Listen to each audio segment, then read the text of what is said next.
चलो आज हम पढ़ने वाले हैं कक्षा 12वीं का कक्षा 12वीं के गणित। इससे पहले से हम लोग ये पढ़ रहे हैं प्रश्नावली 7.11 है, ठीक है। यानी ये जो चैप्टर हमारा है चैप्टर 7 समाकलन समाकलन हम पढ़ रहे थे, ठीक है। तो समाकलन अब अंतिम के तरफ बढ़ते हैं। अब देखो अंतिम है 7.11 यानी अंतिम प्रश्नावली, शायद इसके बाद प्रश्नावली ना हो, हाँ ना, ठीक है। मतलब ये अंतिम इस चैप्टर का अंतिम प्रश्नावली है 7.11 और इसमें से जहां तक उम्मीदें हैं एग्जाम में प्रश्न पूछे जाएंगे, बहुत महत्वपूर्ण चैप्टर है।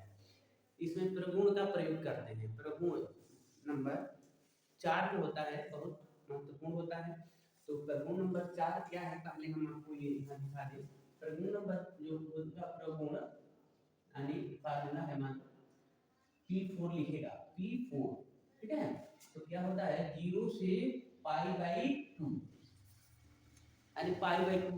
तो π/2 नहीं प्रगुण में देगा, ये ऐसे देगा 0 से a, ठीक है, dx।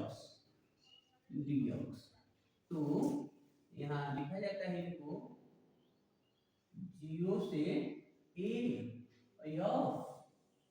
a minus x dx, ठीक है। मतलब जो आपका अपर लिमिट है, ठीक है, उसमें हम जो फंक्शन है उसका x माइनस कर देते हैं, ठीक है। लेकिन इसका प्रयोग कैसे प्रश्न में करेंगे, चलो आओ हम बताते हैं। जैसे प्रश्नावली का पहला ही प्रश्न है, पहला प्रश्न नंबर 1, 2, 3 और 4 तक का जो प्रश्नावली के प्रश्न है इनमें प्रगुण नंबर 4 का यूज करना है।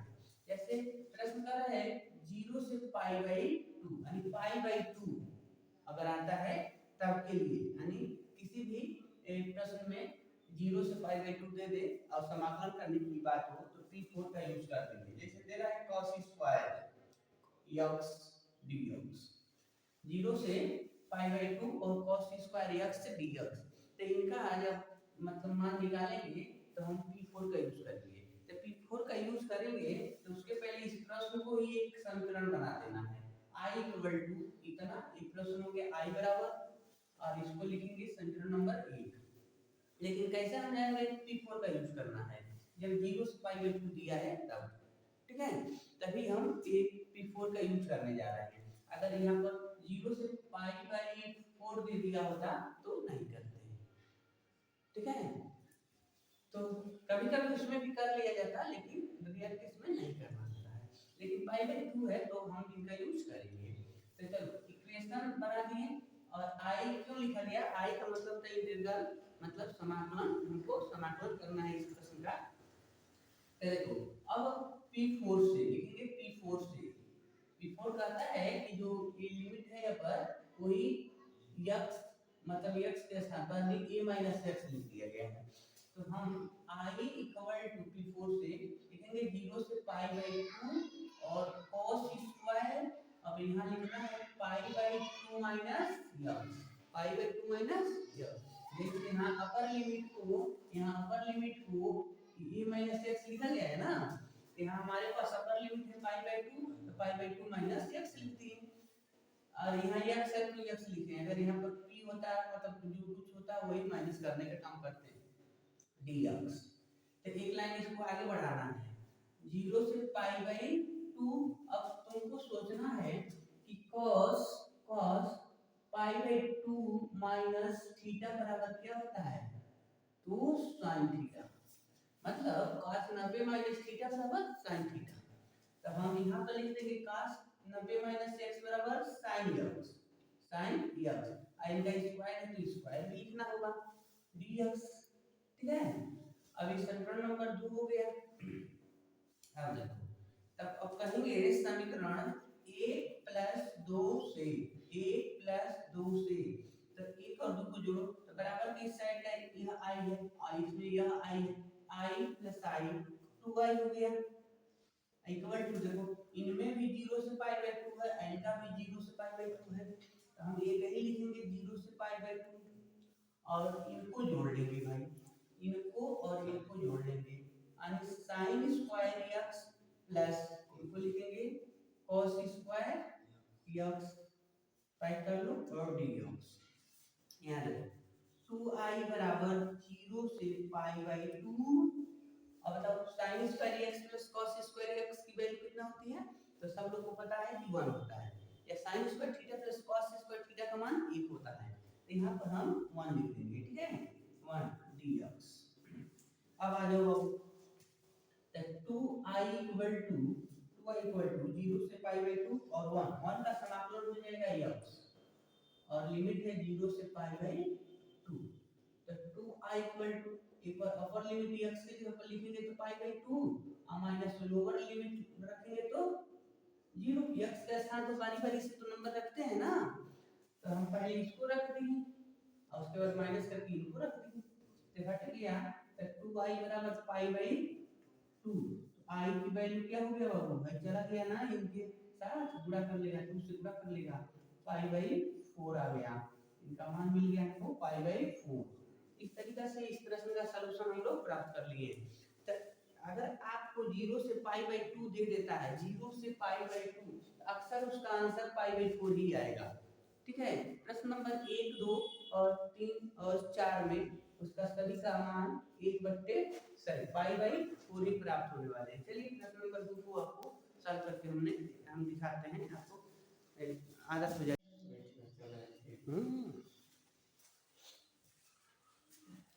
चलो दूसरे प्रश्न के साथ।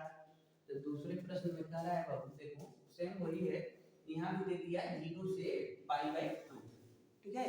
तो जब 0 से पाई बाई 2 आ जाए और समाकलन करने के है तो आप लिखेंगे p4 यानी प्रगुण नंबर 4 से, और इनको आप इक्वेशन कर देंगे i इक्वल टू ऐसे लिख लेना है और इक्वेशन नंबर 1 कर देना है, ठीक है। तब लिखेंगे प्रगुण p4 से, ठीक है। i इक्वल टू 0 से पाई बाई 2 और जहां जहां x है वहां वहां आपको क्या लिखना है, पाई बाई 2 माइनस x, बस यही काम करना है।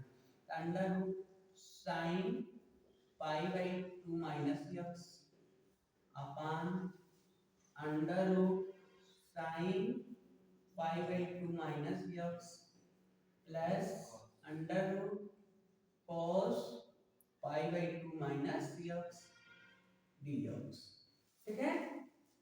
अब देखो i इक्वल टू, तो यहाँ 0 से पाई बाई 2 और इनको क्या करना है बाबू, अभी बताए ना साइन 90 माइनस थीटा cos हो जाएगा, cos 90 माइनस थीटा साइन हो जाएंगे, तो इनको लिख देना है cos पाई बाई नहीं cos x, और नीचे साइन 90 माइनस x है तो ये भी हो जाएंगे cos x, कड़ी में cos x और प्लस ये हो जाएंगे sin x dx, ठीक है। इनको नाम देना है समीकरण नंबर 2। तो जब ऐसे बन गए ना तो लिखो समीकरण 1 प्लस 2 से। एग्जाम के लिए बहुत महत्वपूर्ण है ये, तो फिर से अगर इसको आप VBI कर लेते हो यानी जो लिख देंगे VBI प्लस, ठीक है, याद अक्सर एग्जाम में ये प्रश्न पूछे जाते हैं। तो आज हम जोड़ते हैं, तो 1 और 2 को जोड़ेंगे ना, i और प्लस i हो गया 2i, 0 से पाई बाई 2 एक ही लिखना है क्योंकि इसमें 0 से पाई बाई 2 है, इसमें भी 0 से पाई बाई 2, तो एक ही नोट करेंगे। लेकिन यहाँ पर देखो चलो लिख कर दिखाते हैं, यहाँ पर pi by 2 under root sine x upon under root sine x plus under root cos x है और प्लस, मतलब अभी हम इनको लिख लिए, अब इनको लिख रहे हैं, तो ये है under root cos x upon under root cos x plus under root sin x, ठीक है। अब देख के बताओ, मान लो 0 से पाई बाई 2 है, दोनों का हर बराबर है, ये तो भिन्न हो गए, भिन्न दिख रहे हैं, तो दोनों का हर बराबर है, मान under sin plus under root cos, या sin बाद में दे दिया cos पहले दे दिया, लेकिन प्लस में है, आगे पीछे तो हो सकते हैं, तो दोनों का हर बराबर है, ऐसे ही कहीं हम लिख लेंगे under root sine x plus under root cos x. आज देखो दोनों ऊपर अंश जोड़ लो, under root sine x under root cos x. अब देखो अंश और हर दोनों एक ही चीज है, एक ही चीज है ना, तो इसे कटेगा। 2y इक्वल टू अंश और हर एक ही टाइप का है तो ये निगलेक्ट हो गए, तो अब कट गया तो यहाँ एक ना बचेगा dx और 0 से पाई बाई 2, इसका भी मान वही आने वाला है पाई बाई 4। देखो तो इनका समाकलन x हो गया और 0 से पाई बाई 2, तब 2i इक्वल टू, चलो पहले अपर लिमिट लिखेंगे पाई बाई 2 और माइनस लोअर लिमिट ऐसे कर दिए, 2i बराबर पाई बाई 2, i का मान क्या मिल गया बाबू, यहाँ नीचे चला है पाई बाई 4। इस तरीके से इस प्रश्न का भी मान मिल गया। दिखने में कितना बड़ा दिख रहा था, लेकिन ऐसा मतलब कुछ नहीं है, बहुत आसान था। लेकिन कब आसान हुआ, जब आप बिग का यूज करते हैं। ठीक है, अगले प्रश्न में देखो, तीसरे को देखेंगे। तीसरे प्रश्न में भी वही है, लेकिन आपको लग रहा होगा कि कितना हार्ड है। ऐसे देखो, साइन के पावर है 3/2, तब यक्स दिया है, साइन की पावर 3/2 यक्स दिया है, प्लस कॉस की पावर 3/2 यक्स दिया है। तभी ये दूसरा जो सवाल लगा है ना, सेम वही है। अभी जब हम लोग P4 का यूज करेंगे तो ऊपर भी नीचे जैसा हो जाएगा। ठीक है, चलो आओ देखते हैं इनको। इक्वेशन नंबर 1 कर लिए और प्रगुण P4 से I इक्वल टू 0 से पाई बाई 2, मतलब हम पाई बाई 2 देखें तभी हम ये यूज कर रहे हैं। तो साइन के पावर 3/2 ब्रैकेट में pi by 2 minus x upon sine के पावर 3/2 ब्रैकेट में pi by 2 minus x plus cos के power 3/2 pi by 2 minus x dx। I equal to 0 से पाई बाई 2, अब आई पावर छोड़ दो, अभी बाद में यूज करना है। sin 90 minus theta cos theta हो गया, तो ऊपर हो जाएगा cos पावर 3/2, यहाँ हो गया x, नीचे sin 90 माइनस पाई बाई 2 का मतलब 90 ना है, तो ये हो जाएगा cos x पावर 3/2 प्लस ये हो जाएगा sin पावर 3/2 और x। ठीक है, ये हो गया 2, क्वेश्चन नंबर 2 हो गया। अब वही बात हो गई, तो समीकरण 1 प्लस 2 से 1 प्लस 2 से, ठीक है, आ जाओ यहाँ पर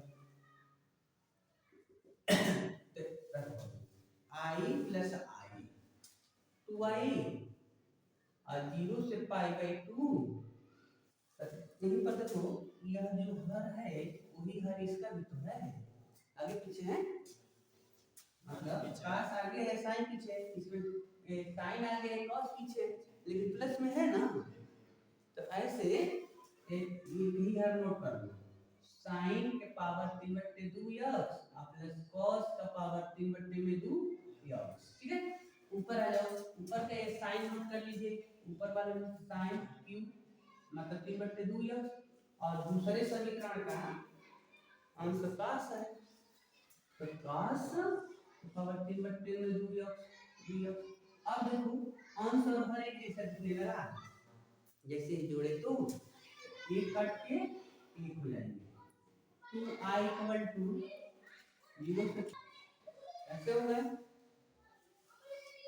2i इक्वल टू x 0 से पाई बाई 1 का समाकलन कर दिए x हो गया, 2i बराबर, अब अपर लिमिट रखेंगे तो पाई बाई 2 हो रहा है, 0 माइनस हो जाएगा तो उसको छोड़ दो, इसका भी मान क्या मिल गया पाई बाई 4, मतलब यह है कि इससे गुणा कर लो। ठीक है, इस तरीके से इसका भी मान हमको पता चल गया।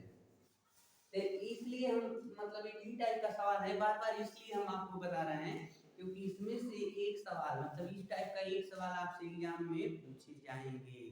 ठीक है, तो ये आना चाहिए आपको। प्रश्न में भी देखो बाबू सेम वही प्रक्रिया है, यानी ये इक्वेशन एक बना। अभी अभी जो तीसरे नंबर का सवाल लगाए थे और उसका पावर क्या था 3/2। हाँ, तो इसका पावर क्या है 5 है, सीधे बट्टे में नहीं दिया है। तो सेम वही है, आप चाहें तो आप लोग उसको भी सॉल्व कर सकते हैं, बट हम लगा दे रहे हैं, लगा देते हैं। मान लीजिए समीकरण 1 हो गया, लिखेंगे P4 से I इक्वल टू 0 से π/2, 0 से π/2 और इनको क्या करेंगे, यहाँ लिखेंगे cos की पावर 5 और यहाँ लिखेंगे π/2 माइनस π/2 माइनस x समझ लिखना है। नीचे साइन है तो साइन की पावर 5 और π/2 माइनस प्लस cos की पावर 5 और π/2 माइनस dx। अब इक्वेशन एक लाइन बढ़ाई, 0 से π/2 अब cos 90 माइनस x का क्या हो जाएगा साइन हो जाएगा, साइन पावर 5 तो 5 रहेंगे, नीचे साइन है तो ये क्या हो जाएगा cos पावर 5x और cos है तो साइन के पावर 5x dx 2 हो गया। बस हो गए काम आपका। लेकिन ये समीकरण 1 प्लस 2 से 1 और 2 को जोड़ेंगे तो यहाँ लिखा जाएगा 2i, क्यों देखो इसको और इनको ऐड कर लिया i प्लस i 2i। अब देखो तो इसका हर जो है वही इसका हर है ना, यानी यह sin की पावर 5x प्लस cos की पावर 5x है, यहाँ भी sin की पावर 5x प्लस cos की पावर 5x है, दोनों का हर बराबर है तो हम लोग एक हर लिख लेंगे sin की पावर 5x प्लस cos का पावर 5x अंश को जोड़ो, देखो इसका अंश cos की पावर 5x है और इसका अंश sin की पावर 5x है। इस sin बराबर पढ़ेंगे sin के पावर 5x प्लस cos का पावर 5x। तो देखो अंश और हर ब्रैकेट में कर दे तो एक ही जैसा दिखता है, तो इनका भी इनको निगलेक्ट कर दिया गया, तो ये हो गए बाबू 1dx, 1dx ठीक है। 2y का मान चलो 1 का समाकलन या 0 से π/2 ठीक है, तो 2y बराबर अपर लिमिट π/2 माइनस 0 नहीं लिखेंगे, i का मान π/2 ठीक है। इस तरीके से हम लोग सॉल्व कर दिए। मतलब ये जो प्रश्नावली 7.11 है ना, तो इसमें से जो सवाल पूछे गए 1 से 4 तक का एक ही टाइप का था और बहुत महत्वपूर्ण प्रश्न यानी प्रश्न है। इसी में से एक सवाल आपसे जरूर एग्जाम में पूछे जाएंगे। आशा करते हैं ये प्रश्न आपको समझ में आए होंगे और ये जो हम बता रहे हैं आपको अच्छा लग रहा होगा, तो इसलिए वीडियो को लाइक जरूर कर दीजिएगा, चैनल पर नए होंगे तो सब्सक्राइब कर लीजिएगा। लेकिन ये जो प्रश्न है आपके लिए एग्जाम के लिए महत्वपूर्ण है, इस बात को ध्यान में